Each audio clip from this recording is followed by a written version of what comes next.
Because you're a shareholder. How do you feel this morning? Well, we're very happy. This has been a long time coming, pardon the pun.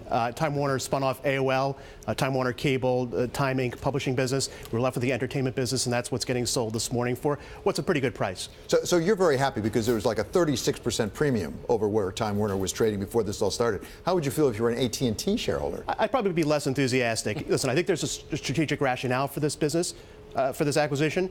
The issue I have is with the price and with the risk of taking on this very large enterprise. Well, let's talk about the price versus where we're trading currently. If you bring up the pre-market, we're 28 minutes away from the cash open. We trade in the pre-market at $88.16 on Time Warner stock.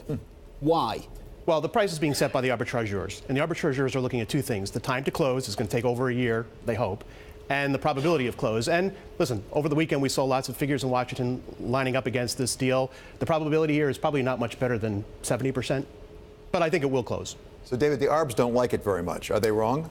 Well, I think it kind of goes with all of the political uncertainty that's out there, right? I'm sure this is going to end up banging around the Department of Justice for quite a while, as you said. I mean, a year is maybe even optimistic, unfortunately, given how long a lot of these legal wranglings take. But you know, it seems like both sides of the political spectrum came out somewhat negative toward this over the course of the weekend. So I think it does feed the kind of anti-establishment, anti-Wall Street, anti-big corporate rhetoric that's been out there dominating our election now for the better part of a year. So, Chris, why are you so confident the deal's going to get done? Well, there really shouldn't be issues here. First of all, it largely depends on whether the FCC gets a crack at this, and that's unclear at this point. The FCC would probably take a more aggressive stance than the Department of Justice. It's a vertical merger. There really shouldn't be anti-competitive issues that can't be addressed with some kind of consent decree, much as we saw in the Comcast-NBC deal. So, you know, listen, I think it's going to be a tough road, but ultimately with conditions, this will get done. Yeah, this is an important point, David, that everyone may not understand. Antitrust division is really charged with enforcing the antitrust laws. Is it anti-competitive or not? FCC is a much broader standard of, is it in the public interest? Yes. And that allows everyone to come in and have a point of view. Right.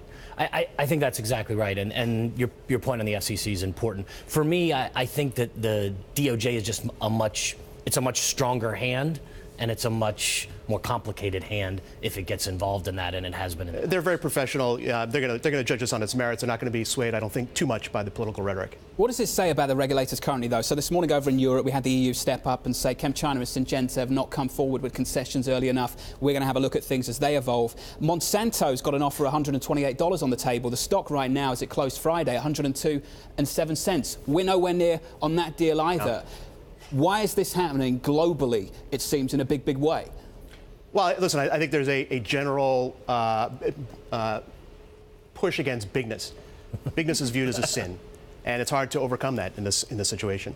So, talking about bigness being a sin, but the rhetoric also after the AT&T Time Warner deal was who's going to be next? Where does that leave Disney? Where does it leave Fox? So they have to have a tie-up. Where do you see that rhetoric going? Well, listen, you know, Disney's a $150 billion equity cap company. There's probably only one potential acquirer for Disney, and that's Apple, which may or may not be still looking at the Time Warner deal.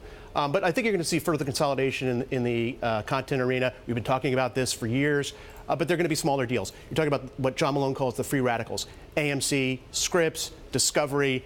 You know, you've got basically after this deal, assuming it goes through, you've got four kingdoms: Comcast, NBC, Telephone, Time Warner, Fox, and Disney. And everything else is going to get turned around, including CBS Viacom, which is in the midst of its own merger, which, or potential merger, which shouldn't face any scrutiny.